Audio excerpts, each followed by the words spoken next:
Hello, and welcome to the Polar Opposite Podcast. This is the Cinematic Views, the number one podcast for cinephile observance, or just you casual moviegoers that love all things cinema. Have you ever felt that you just can't get TV shows or movies off your mind? Say you just got off work, school, maybe it's the middle of your day off, or perhaps you just got nothing at all going on. Well then, this is the podcast for you. We're going to be breaking down and diving into all your favorite movies to watch and stream. I'm your host, Brendan Polar, and at my right is my co-host... I am Alfred Andrew.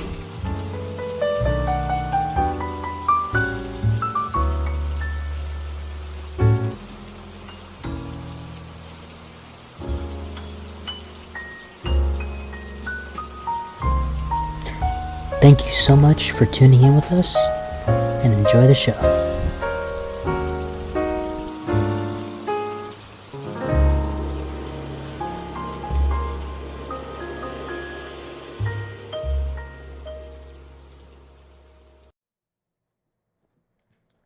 Hello everybody, and we're back on the Polar Opposite Podcast. Once again joining me is Alfred Bowen, and today What's up? and today we both saw, we're going to talk about a movie we both saw, which is Sweet Girl, and we have a lot of things to say about that, not so good things. And we also saw individually, I saw Reminiscence starring Hugh Jackman and Rebecca Ferguson, Theana Newton, and he saw, remember you the name? Beckett, starring John David Washington, aka Denzel's son. And who else is in it besides him? He's bringing up the list right now, but he just saw it as well, so we'll both be talking a little bit about that. And so that'll be today's topic of the show. So I'll start with Reminiscence that I saw, actually. I finished last night. Kind of took me 2 days to watch it, but not because it's necessarily long, but because the first night I watched it super late, so I couldn't really get into it, and I kind of fell asleep halfway through. So last night, I watched it all the way through, and I actually enjoyed it. I have to say, it does have its problems, but compared to the other movie that we saw, Sweet Girl, I would think it's pretty much like a Citizen Kane level status compared to that. Right? Wouldn't you say, like, Sweet Girl is... Yeah. How did you say it? It's fucking stupid. Yeah, Sweet Girl is definitely it was a movie that, like, it didn't seem like it was so well thought out that it was, like, too much. I see what you mean. Like, there's so many things that, and like, as one of the themes that we discussed was the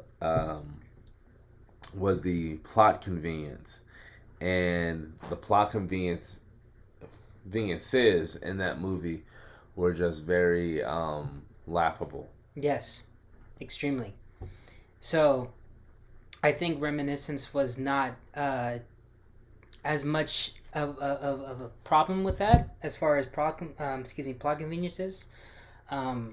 So the only thing I will say as far as the 3 points that I think that the movie kind of should have established more was they should have elaborated more on Hugh Jackman's character and Thandie Newton's character, because so this is pretty much the plot of the story in short. In a undisclosed time in the near future, Miami is pretty much nearly underwater. Most of the cities have sunken underwater, so most of the cities that remain are the much taller skyscraper downtown buildings.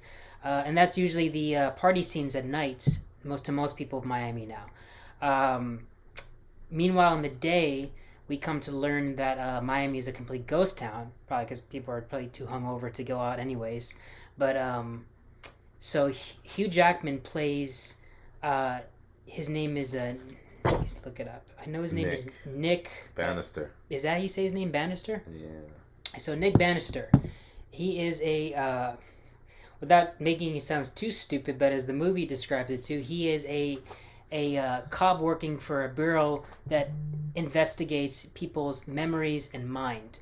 So he and Thandie Newton run this machine and business pretty much that allows people to dive into their past memories, because what we come to learn is because Miami, and we assume maybe most of the world, has become such a dystopian kind of hellscape, most people find pleasure and such wonder in going into the past, of course. So with Thandie Newton and Hugh Jackman, they are able to put them into this machine, which I think is like a combination of like the Animus from Assassin's Creed and the Matrix. Forgot the name of that, but the machine from the Matrix. If you guys are familiar with that, it allows people to dive into their memories and relive them as they were. And from Hugh Jackman and Thandie Newton's perspective, we're able to project those things onto a projection monitor. So they pretty much, their whole plot is looking into people's memories until at some point Rebecca Ferguson's character named May comes in, and May is pretty much what this whole movie, everything revolves around to, because May comes in, very mysterious character, don't know much about her. She comes in and she is pretty much looking for her own kind of escapism to her past. Okay. But what we come to learn is she's hiding a lot of things from the get-go from both Thandie Newton and Hugh Jackman's character. Oh, wow. Yeah, so Hugh Jackman, of course, falls in love with Rebecca Ferguson just from the sight of her. And so they start to have this intimacy, which I guess therefore blossoms into some kind of relationship. We'll get a little bit more into that in a minute, but yeah. Hugh Jackman is pretty much in love with this girl, so much to the point that when she disappears out of his life, he goes on this wild goose chase for her. Well. Yes.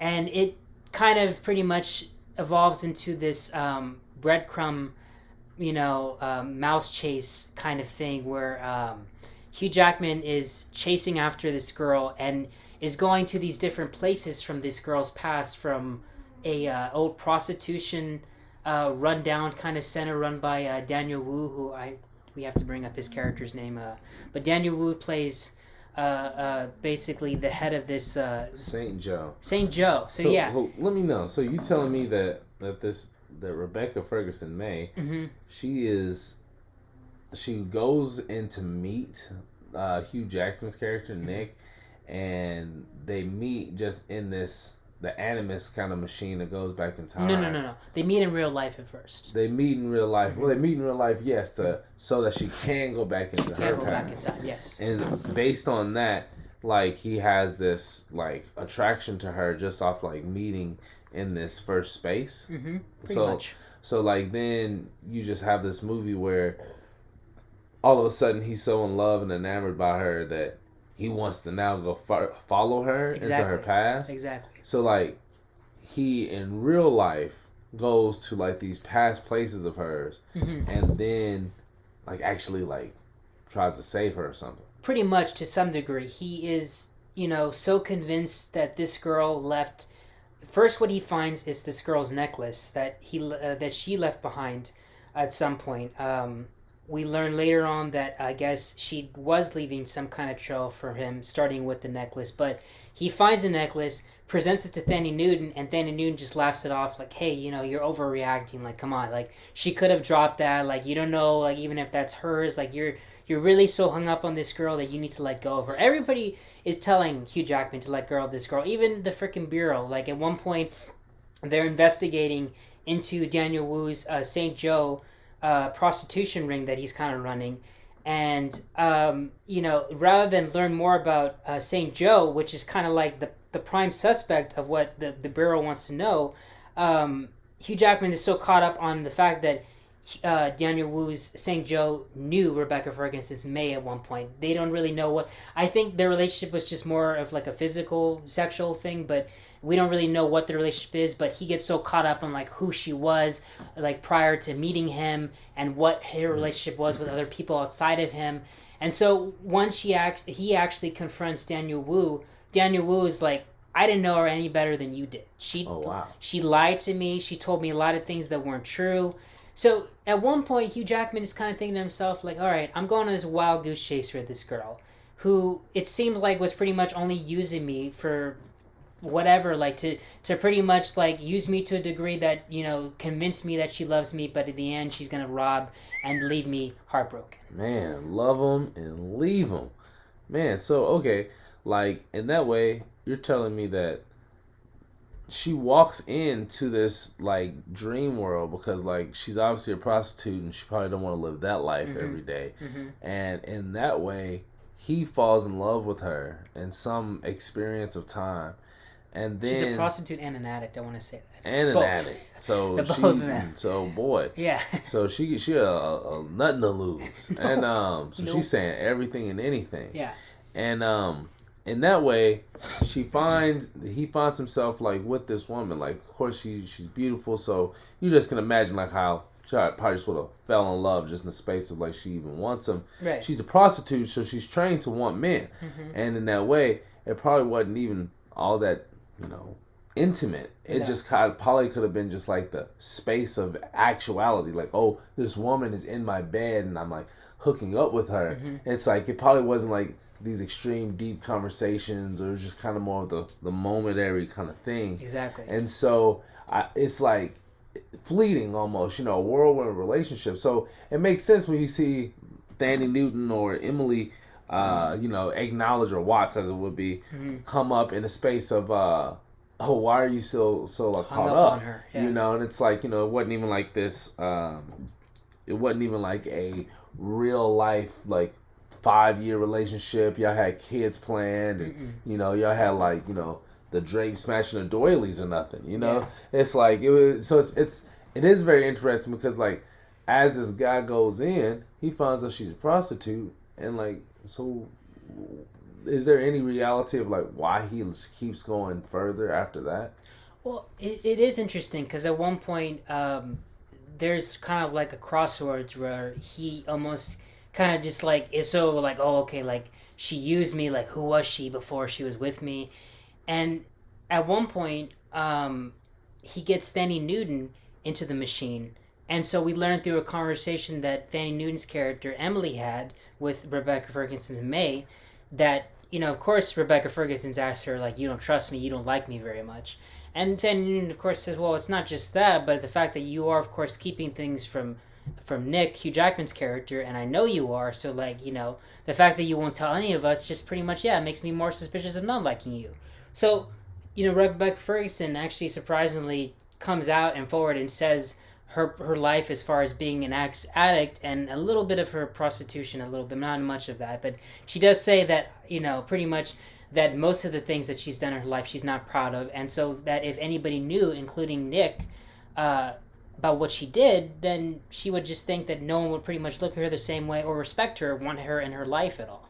So when Hugh Jackman's Nick learns about that, he's pissed at Thandie Newton for keeping that for a while from him. But then he's like, okay, his faith in her is restored to the sense of like he goes after her to find out more of like if she's alive and what her connection was exactly to Tony Curtis's character, who's actually revealed to be the main baddie behind it all.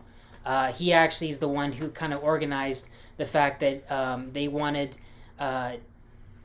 Rebecca Ferguson to, under the guise of a prostitution, to go and steal these kind of like, from Daniel Wu's St. Joe's to Hugh Jackman's Nick, pretty much stealing all their belongings and things and giving it to Tony Curtis's. Can you look up his name really quick? Tony Curtis is Cyrus Booth. Cyrus Booth, thank you. So Cyrus Booth is the main villain behind it all. And Rebecca Ferguson is actually revealed to have had a conscience because at one point she turns away from Cyrus Booth. And actually, once Hugh Jackman learns about that, he goes after, he tries to go after Cyrus Booth, and then once that doesn't work out, he goes after Rebecca Ferguson. But he comes to learn that I guess Cyrus Booth actually ended up killing Rebecca Ferguson, of course, because, she betrayed him, so of course that was going to happen at some point.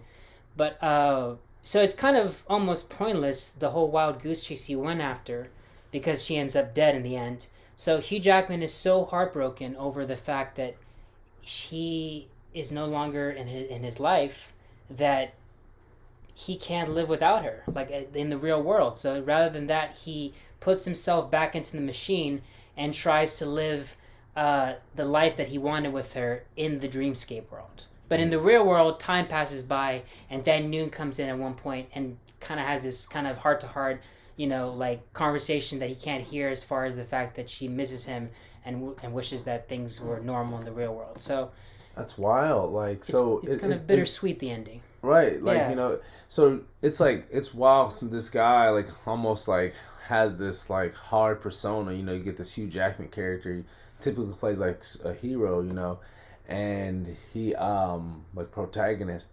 And it's, like, a very melodramatic, or I don't know if that's the right phrasing, but you have Nick going after this woman who seemingly left him.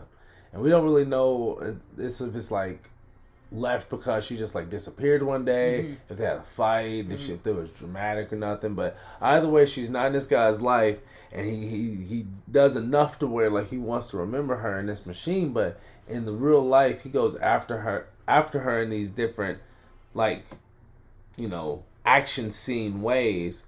And so like it's like, who is this guy's real role? You know what I mean? That's Like, the thing. That's the thing, is we don't really. That's one of the things I actually touched upon a little bit earlier. Is I wish I would have learned a little bit more about Hugh Jackman was and what his connection was to Van Noon a little bit more, besides their business relationship. We don't really learn about that. We're so caught up on Rebecca Ferguson's storyline and learning who she was, that we don't really come to learn much about the main characters themselves. So that was my biggest gripe, and I imagine a lot of people that are going to be watching this are going to be wanting to know more about the main characters. But the movie's so caught up on learning about this girl and her thing and the whole wild goose chase with her, that we get so lost with that. We forget about the main characters, and to some degree, we kind of really don't care about them as much as we should. So that's kind of the thing you have to trade out, is when you don't really have that many three-dimensional characters as you should, and you just have like a basic plot. You're gonna have a movie that is entertaining, but it's kind of forgettable. Not gonna lie. uh, Yeah. yeah, that's funny, but and that's cool. Like that's legit. Like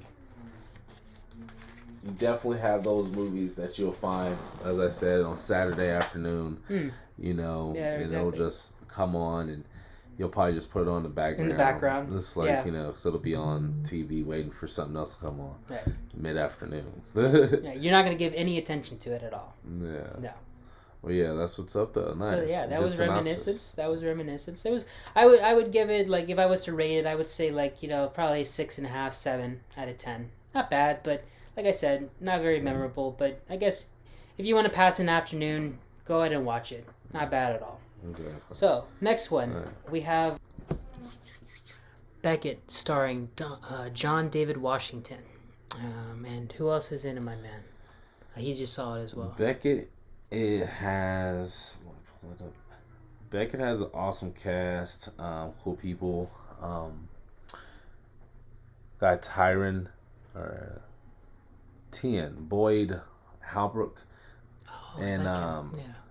Lena, one of the ladies who helps him out, Vicky Cripps, and April, which is his girlfriend, Alicia Vikander, and just a couple of different people who just helped him in the hodgepodge of different ways. And the movie is definitely awesome. It's he has a very peculiar attitude inside of the movie, because he's a guy who looks like he's just now surrendering to love, and and in that way, it's like you see these moments at the beginning where they're like on these vacations, and really you'd say they've probably been dating for like maybe a year to 2 years. Like they were definitely like in love, and I'd even like gone through some like trials, as would be said, because he makes a statement about like how he's learning to kind of like maybe mellow out in certain situations, because they were talking about he seems like he's like ain't a retentive guy, because she made a mention about, oh yeah, I know how we made plans and we broke those plans, and he basically said, I know we made plans. Right. It's like, but we broke them together or something like that. And it was kind of like this involvement, like, kind of a coupling, and almost in the space of like, instead of making someone wrong, like, because the initial space was they were in Greece, in a certain place, and a protest was happening.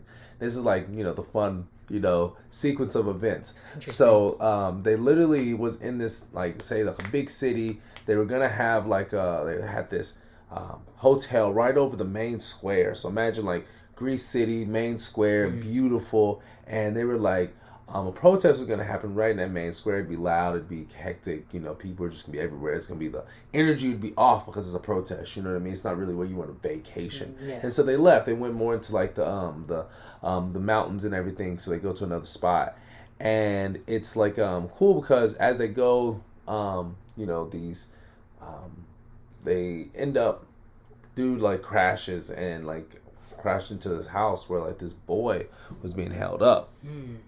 What a twist. It's like Oliver's about to show up. It's like, and in that way, you have this situation where Beckett comes up on trying to figure out like how to get his girlfriend's body because he wants to go back home and like and give the body back to her parents, and he's on the phone with her and he can't tell them that she's dead, over the phone. I guess it was like the parents is like, oh my God, it's like her, she hurt, and we'll come to you, just tell us where to come, and so basically it comes into the space that like he happens to run up, like crash into the house that this political protest is all about. And this political protest is about this boy who gets kidnapped, and this boy is the son of like a politician who's really against like these fascists of like Greeks who like kind of just want like total control over. They got all political in us yeah, now. Exactly. It's like all over this country, or probably like even bigger.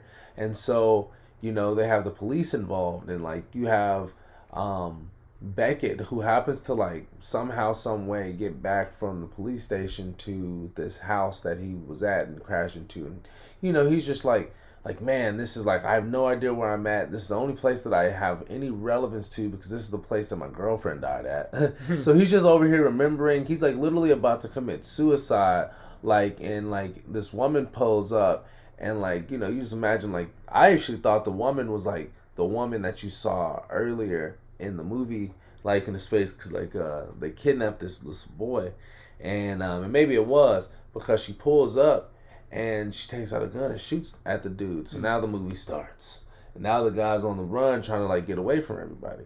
And so it's like from this point on, this guy is just running, trying to get away from this cop, and he's hodgepodge away, getting away, but every time he like interacts with people, they get hurt and they end up dead. And it's like it's wild because It's wild. It's like there's nothing you can really do about it because like he's just trying to like survive. He's like just like, whoa, like I just got into a car accident, like my girlfriend is dead, like love of my life. Up till now, it's like, So she died in the car accident. oh yeah, like Okay. she fell out of the car in real life, and so from there, she was dead, and so he's just kind of torn up, but he's like trying to hold a straight face, and just trying to be solid and everything, and he plays that character well, that like that detached. I'm very like, I'm all action and I can handle anything, and he like, even in the moments Interesting. of where he finally, like, there's a scene where he finally gets an opportunity to really emote, and like these two women who are like a part of the protest and trying to bring awareness, they help him out, and because he says he knows the boy, and he gets to a moment where like the woman, like, he starts having a panic attack because he's like telling the story, and he really finally gets the opportunity to actually sit down. Like, he really hasn't sat down in like a day and a half. Right, he's been on the run so Right, much. exactly, and like cold, wet, hungry, probably thirsty. It's like he has no idea what's going on. You know what I mean? So why are people trying to kill me all of a sudden? Like my woman's dead. Like I'm on vacation. Like what's happening? You know? Man, It's like it's like so he literally finally gets this opportunity to relax his body. He starts feeling. He has a panic attack. The girl goes back there and she like lays down, just lay down. And he goes on her lap, and there's nothing he can really. There's no like. There's like there's no like a experience of like he doesn't like really cry. He emotes, but he doesn't really cry, and it's kind of like this space of all these things that happen, and like you would imagine like there'd be this like spill out moment, and in it didn't happen. That's cool. It's whatever, but it's just kind of the statement of like how he plays his characters. Uh, John David, and so from there, it's like it's cool, but it's like it's a fun part of the movie, and yeah, like it's definitely like the most I got to.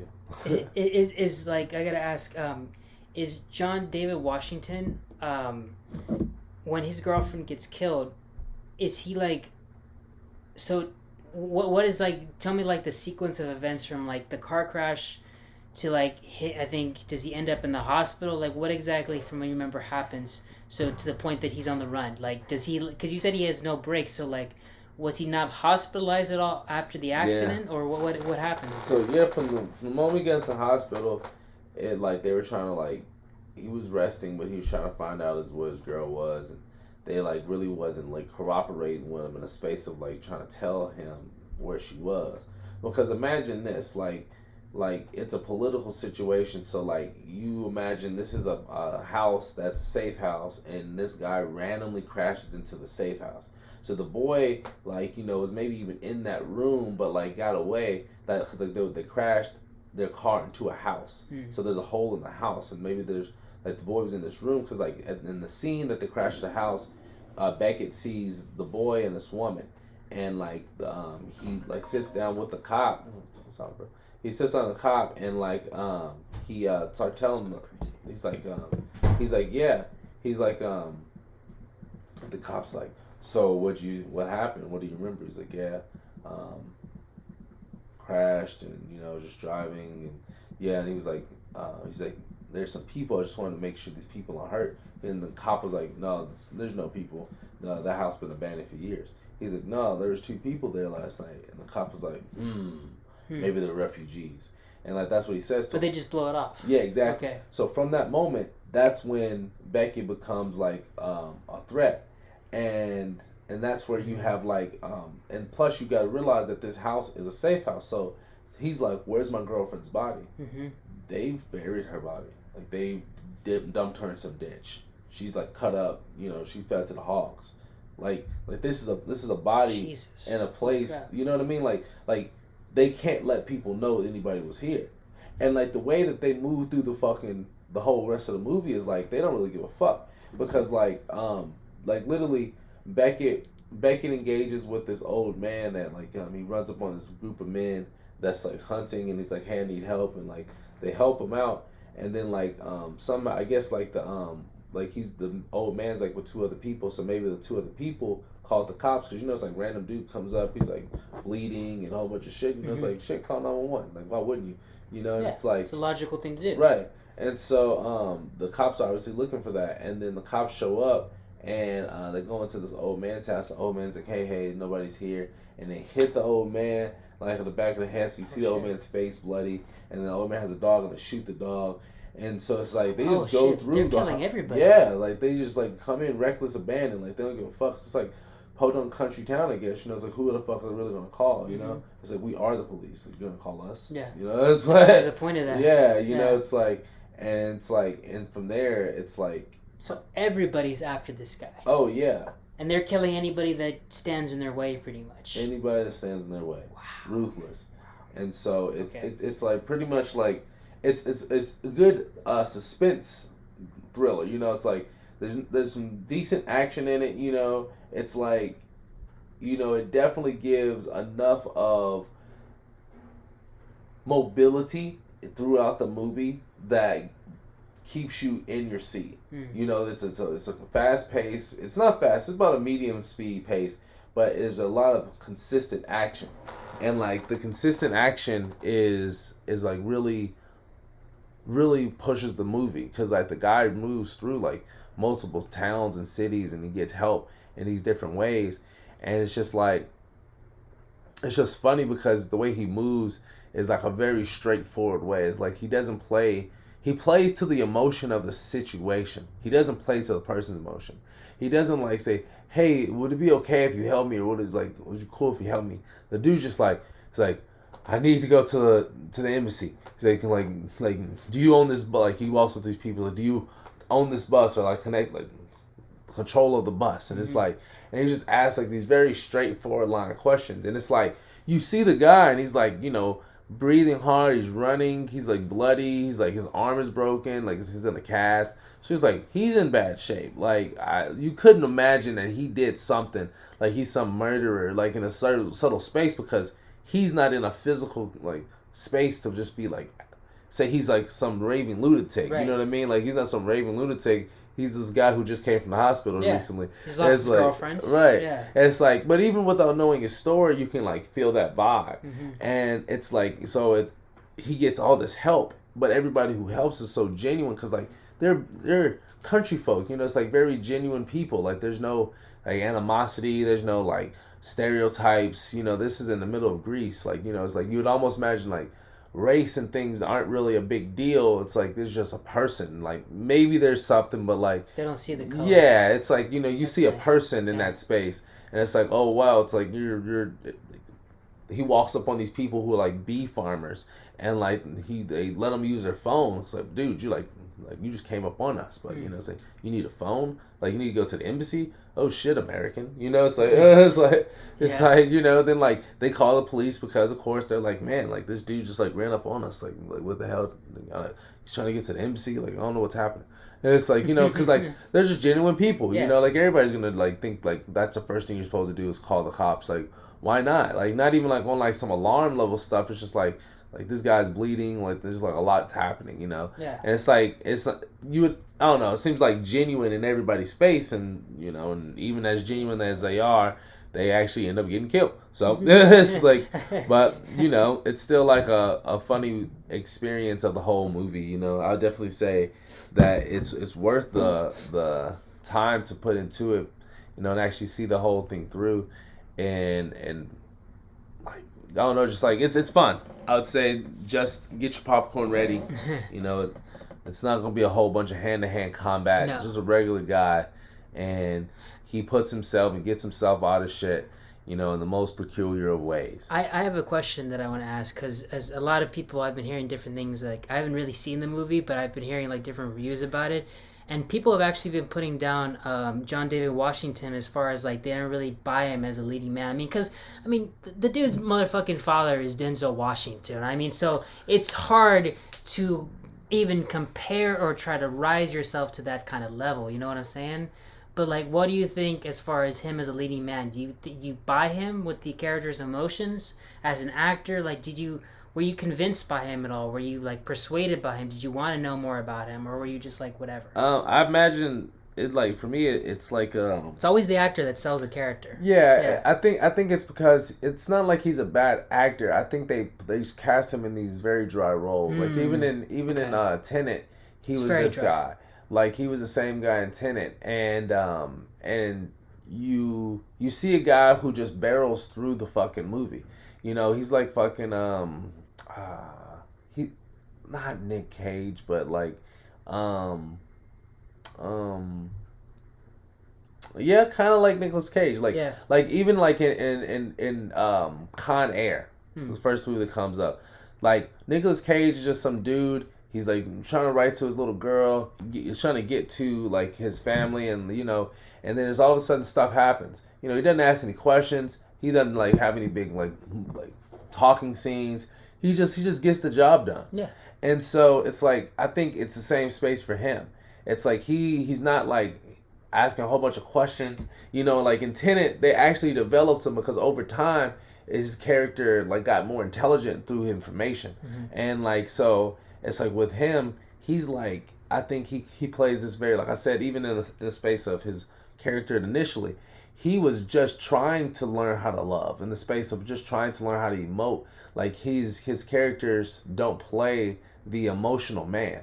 His characters don't touch that realm. So like maybe if like in a space of where some of those moments you see him in like those kind of a like he's like a big smile and grin, you almost would imagine like if you really saw him as a man, this would be like maybe his first time really opening up, and like he's like older now and he's trying to settle down. Sure. But he could have been a dog back in the day. And so he could have been out there slaying them, or he could have been that guy who's like kind of brooding, but like he seemed like he was like opening up, and where like his dimension as a guy was just very straightforward, and so.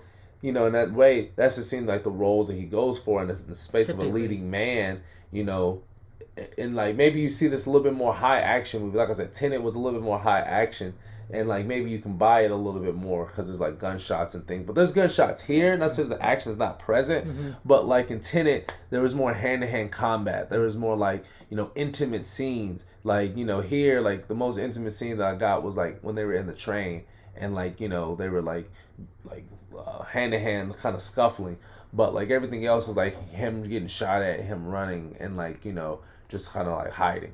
So like it's not really like this engaging type of action. It's like fleeting, it's trying to move type of action. So it's a different type of I think action, like leading man of like the action movie, but in the way of like the disposition, the guy who's running towards the action or the guy who's running away from the action. It's a little bit of both. Yeah. Okay. So yeah. What would you give it though?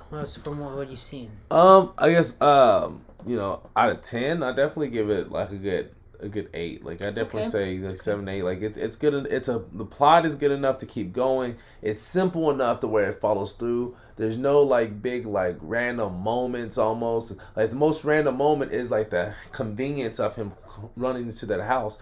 But the way he ran to the house is so like innocent. Like he fell asleep and it just happened to be a house, And so it was like so great. And then like the way he ran into the woman that helped him out to get into the Athens was like genuine too, because like there really was like a political thing going on, and they even left the city because of it. Yeah. So it was this reality that like this whole sequence of events kind of played into each other, to where like it wasn't like he just happened to run into him and like happened to see the little boy's face. It was like this guy could have been seeing this little boy's face the whole time, but only actually like, oh shit, I just saw that kid a day ago, and like and it's like exactly he's mentally aware of it. So it's like it clicked for him. So it was genuinely placed. Like they built it up, so nothing had any loose ends. So I feel like the development of the movie was very key.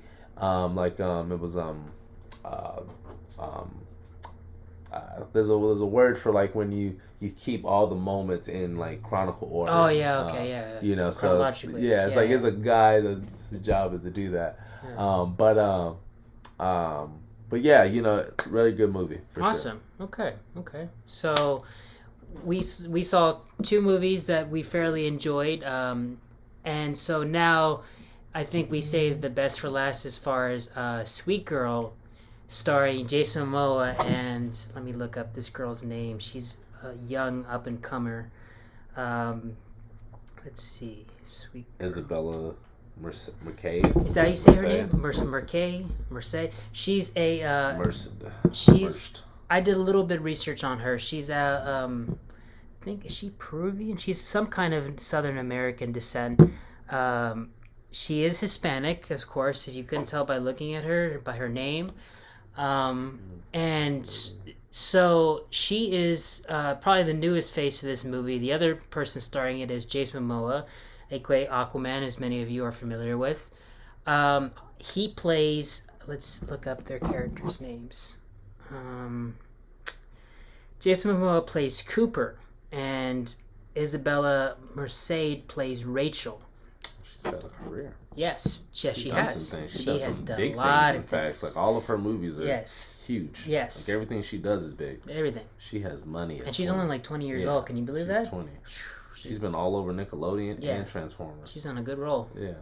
She's living life. She is, and she's not even halfway done with it. Mm-hmm. So Jason Momoa stars as the father of Isabella Merced, and so Jason Momoa is basically what we come to learn is an what is he an ex not any things that you would think military or army or he's a what? He's a boxer. Ex-boxer. Okay, so he's a boxer. Okay, he knows how to fight, and he knows how to like basically get down with anybody, like as far as like basic formalities of how to like punch somebody. But we come to learn that he is also an ex-armsman because he can like perform guns perfectly. He can. I mean, the guy has so many like. This is the movie that we can pretty much call plot convenience. The movie because it's full of so many plot convenience. We can't even name all of them because we just don't have enough time. But this movie is the plot of it, the basic plot of it. I'll have him dive a little bit into it. Is just the way it starts. So the movie opens up with Jason Momoa supposedly is being chased by the cops on top of this baseball stadium, and one of the girls, the cop, let me look up her name. She's coming in, and her name is Alexi Scott Davis, and she plays Sarah Meeker. She's one of these detectives that's on the Jason Momoa's trail, and at some point, I guess during this ending sequence, she's saying to him, hey, there's nowhere left to run. You got to give yourself in. You might as well turn yourself in. And Jason Momoa's like, it wasn't supposed to be end like this. And as he says, the movie begins at least a week or two earlier. Actually, no, it's earlier than that. I guess because the movie jumps around in different timelines. But we jump way earlier and we dive into Rachel Isabella's relationship with Jason Momoa's Cooper, their father and daughter relationship a little bit. It's kind of interesting. You want to tell us more about that? Yeah, like I would say like it was definitely a interesting space because you know, you get the whole scene of them being on a camping trip and like they're a loving family and you know, they're just having fun together, and then you know, mom gets sick and they have to you know kind of just go through that space, and mom dies, and Jason Momoa it's like convenient plot twist or the convenience factor, plot convenience, and so you get this scene where this guy, the name of the man is. Do you have the cast pulled up? Yes, I do. Right here. So is it him? So Simon and Keeley, Justin Bartha. Like it's funny because like he just Simon goes on TV and he's happened to go on TV. It's like one of those news spots to where like the politician's gonna go against big pharma kind of thing, and this guy's just kind of like this leading cancer. He's a pharmaceutical guy, right? Drug, yeah. Pharmaceuticals, and he goes on. Like CNN, let's just use them as a quote unquote platform as like the context of what's happening here. And you know, Simon's going against the politician who gets played by Amy Brennan. Diana Morgan is her name in the movie, and she is, or no, so Jason Momoa gets on the phone because they're like calling in for like the constituents, what the constituents think, and then Jason Momoa is like, hey, like your company has, you know, ruined lives, and you paid off a company so that they wouldn't put out the generic drugs so my wife would get the medicine so she would live. And he was like, hey, no, like that's just, he just basically chumps it down and says that's the cost of doing business. I see. And the guy, Jason Momoa, was like, as Cooper, he was like, nah, man, like if my wife dies, I'm gonna kill you, I'm gonna find you and kill you with my bare hands. And then you see the scene where Rachel sees Cooper actually say this to the guy, and she kind of like, you know, takes it in like, oh my gosh, you know, and then Jason Momoa goes and he breaks down because his wife dies in that moment, you know, because it's like the next scene, and so Jason Momoa is actually pretty good in this scene. I will say he does show some range. I've never seen it before. Yeah, he did that. And yeah, he cried well. You know, they gave him a good amount of time to do it. You know, he got up and down. He saw him. He got really into it. He's like, oh, yeah. He was on the ground. Yeah, he was shaking and shit. Like I was like, that was some real tears. It was. He got a real moment there. It was. It's like scene, you know. Yeah. It's like, you know, everybody clapped after that one. You know what I mean? Yeah, for sure. It's like so. It was like and from there, you know, you go into like time later, and it was literally a scenario of the guy goes, he's like training, and then he goes into a space where um, they're at the house, Rachel and Cooper, and they have these past due bills, and these past due bills are just piling up as they come to imagine because his wife's in the hospital, and like she literally Rachel pulls out mac and cheese, and Cooper's like, "Nah, we're not about to eat no mac and cheese," and as like Cooper's like, "Hey, what are we gonna eat? Like Chinese or pizza? Cause you need some." He was like, Cooper's like, "You need some vegetables." He's like, "What are you gonna eat? Chinese or pizza?" And he gets this call from like this news, like this deep investigative news journalist, and he says, "Meet me in this train station. Here's another opportunity for this plot convenience." So Cooper talks to Rachel, and Rachel's like, "Well, who is that? What are you about to do?" And Cooper's like, you know, basically stay in the child's place, and I'll be back. And Cooper leaves in a car, and then I don't know how far this train station is. You know what I mean? But as Cooper gets to the train station and trying to meet up with the investigative journalist, and like Cooper's like kind of being drugged through the ringer, like he's like, the journalist is like, "All right, I want you to do this and go down this up these stairs and turn down this and follow this guy because, you know, he's trying not to be followed." And conveniently, his daughter is following him as this is happening. Like, I tell like you what? what, I tell you what, you know, and so in this way, you know, he's also being followed by who we like to refer to as Jonathan Wick. He's not John, but he's Jonathan Wick. You know, because in that way, he's just like the ultra assassin. He's like born and bred for this. Like he's built different, you know, and in that way, you get Cooper and the guy comes together, and they start talking, and the guy who's a journalist, he's like, "All right, I have this much information. I can't take him down, but with your help." And then as soon as he's like, "But with your help," motherfucking Jonathan Wick comes around the corner and yak him, send him right in the belly, you know. And as soon as that happens, you know, the guy falls down to the floor. He's about to die. Jason Momoa is like, "Oh no!" And so Jason Momoa is about to fight him. And it was just this moment to where it's like, how did Rachel even get here? Right. Because Rachel gets into the train at the same time, and she's like, "Dad."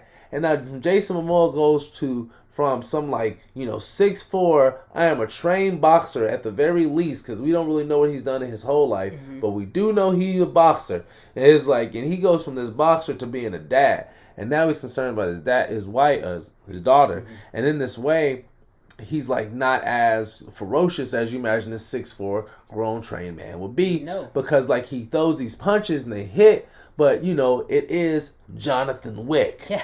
And so Jonathan comes through and he just takes these punches and he's like giving them right back. And Jonathan has like this knife and shanks old boy. Or actually he doesn't do it yet. He has a knife and he's swiping at Jason Momoa. And I think he actually hits him. But Jason Momoa ends up actually like knocking him out and slamming him to like this railing and knocks him out. And through all of this, Rachel tries to jump on Jonathan's back and ends up like he calls him Jonathan. And he's ends up getting thrown off and slams into all of this, the railing. And so I think it's him. Who this one? No, this guy. That guy. Amos. Yeah, so Amos Santos is who I keep referring to as Jonathan Wick, and so we're gonna use Amos from now on. It's like Amos. It's like so Amos gets jumped on the back by Rachel, and in this way, Rachel gets slung off and gets knocked off the train, and so as Cooper goes to see if Rachel's okay, Amos comes up behind and stabs Cooper in the belly also, and you know he just like happens to like, you know, walks off. You know, he just like the train magically starts moving as, you know, Cooper rolls off because this train was just stopped for a good minute. You would imagine everybody would have like found like, oh my gosh, there's so much havoc, and the train conductor would have like had the train frozen, maybe been off the train, maybe investigating I don't think what there was happened a on train. his train. I don't think there was a train conductor presence. So throughout the whole scene. all I know is as Cooper gets stabbed, and as the scene of Cooper and Rachel are looking at each other, Amos is just literally rolling off because the train starts moving again. That's right, it does. It's like, so with the crash window and everything, blood on the floor. Hey, plot convenience, you know. And as such of this, then we flash forward, right? We flash forward 24 months later, like a year later, exactly. Yeah. And you see April in this like kind of movement in the same way you saw Cooper at the beginning of the movie, and so you know like she's taking up the banner, and in that way, you have this scenario where you go into Rachel and she's like this Brody chick now, and she's like beating people up that's like bigger than her, and she's like about to like choke a guy out. So it's like interesting because you know you see all this stuff happen and you're like, wow, there's just a lot of life.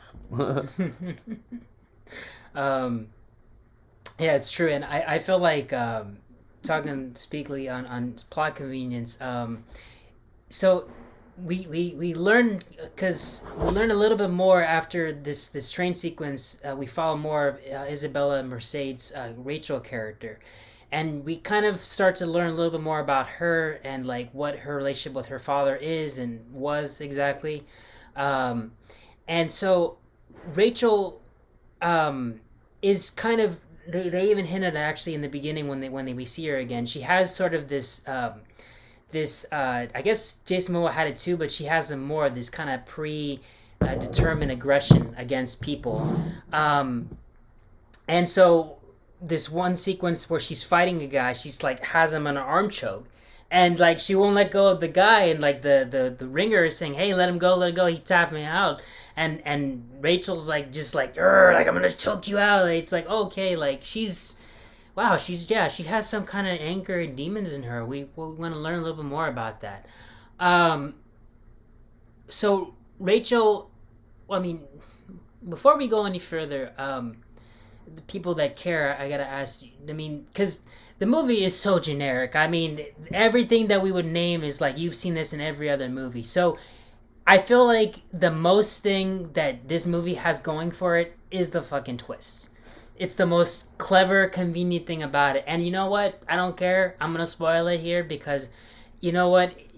You're probably going to be doing yourself a favor fast forwarding through this. Thankfully, it's on Netflix for that reason. You don't have to watch all this stupid shit. So the plot twist is the fact that for the majority of the rest of the movie, we were led to believe that Rachel was on a police chase with her dad.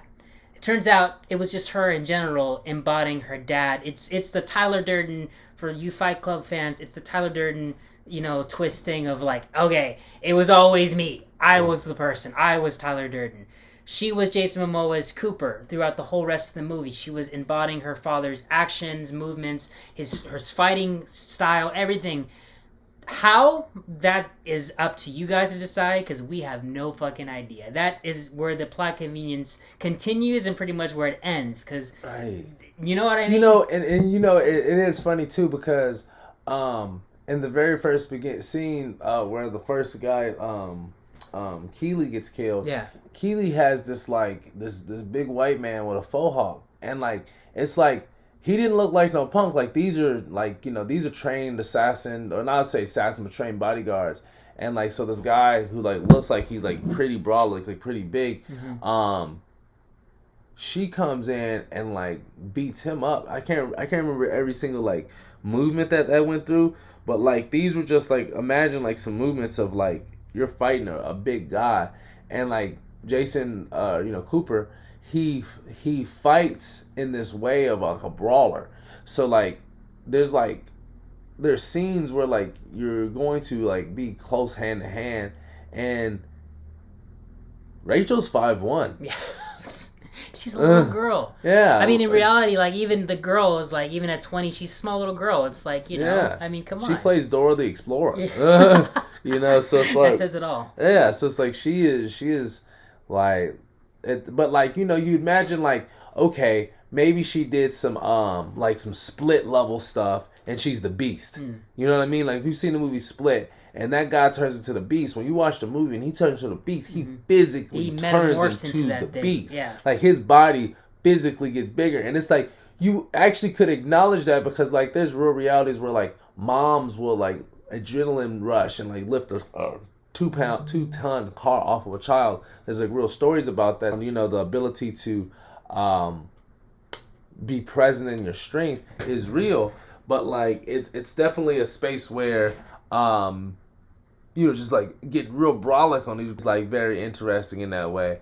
So it's like funny, you know, to again plot convenience. So she just embodies her father and all this. Yeah, it's funny in the end, and I mean honestly, I'm not gonna lie, guys. This was like, I'm so glad that, because when I came over, I didn't know how I was gonna feel about it, but he pretty much straight up told me it was fucking stupid. So I'm really.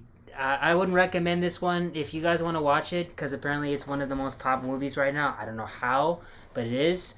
Go ahead.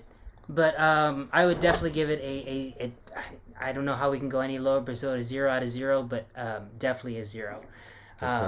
And so I feel like it's a good way to conclude this show. I'd say maybe like 2, 3. Like it's not. It's you're not, being generous. It's not really worth like going after in that way. I mean, maybe if you're like, if you have a crush on Isabella, or if you like my girlfriend, she was like, I just turned the movie on silent and watched Jason. So it's like it's in that way. Sure, you know, if that's what you're here for, there you go. It's like you don't really get no like sexy moments. It's not really. It's not Aquaman. You know what I mean? Like dude just with his shirt off. Not or even nothing. the same it's level. It's like yeah, he wasn't that guy. Like he was dad Jason Momoa. Yeah, he was definitely a dad. He was the 43-year-old man. It's like still trying to be cool. Yeah, you know, it's like I mean, like sure he goes to the gym, but like it's just the space around like the vibe of the guy was not the same vibe of Aquaman. You know, like that wasn't the same man.